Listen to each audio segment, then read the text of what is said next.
Salutations tête de nage, je suis le chef et bienvenue dans Mini Menu Manga et aujourd'hui on va causer d'une sortie librairie. Husk of Eden. Husk of Eden est un shoujo de Kisaragi Yoshinori. Hein?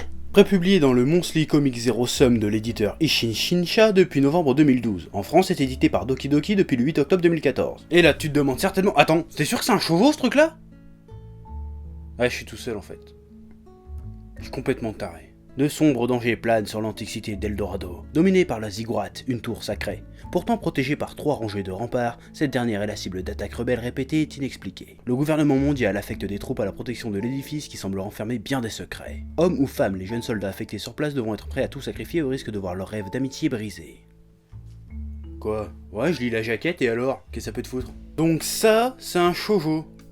Et ben on peut dire que pour une fois ça change des conneries romantiques habituelles. Bref, que dire sur Husk of Eden? Et ben c'est vachement intéressant comme manga. Alors autant être clair tout de suite, le premier tome te raconte et te révèle strictement rien sur tout le background de l'univers du manga. Il pose juste le contexte en fait. Alors on sait pas du tout pourquoi ils doivent protéger une tour, eux-mêmes ne savent pas ce qu'il y a dedans, on est même pas sûr que les rebelles le savent eux-mêmes aussi pourquoi ils veulent aller dedans, tout ce qu'on sait c'est qu'ils veulent aller dedans. Pourquoi faire?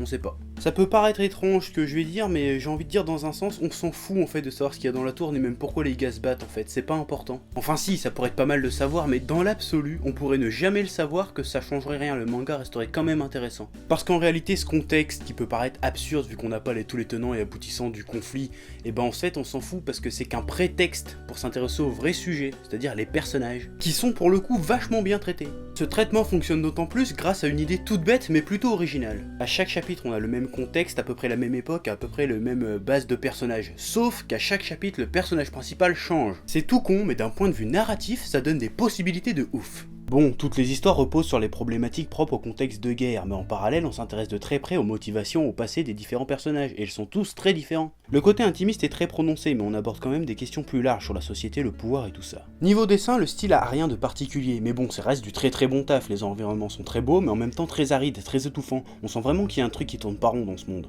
Bon, et puis il y a aussi toute la symbolique avec la ville en forme de labyrinthe, tout ça, qui fait quand même classe. Au final, Husk of Eden, très bon manga, très intéressant, très bien écrit, très bien dessiné, tout ça. C'est vachement intéressant à suivre et je vais essayer de suivre ça. En tout cas pour l'instant c'est super bien, donc j'aime beaucoup.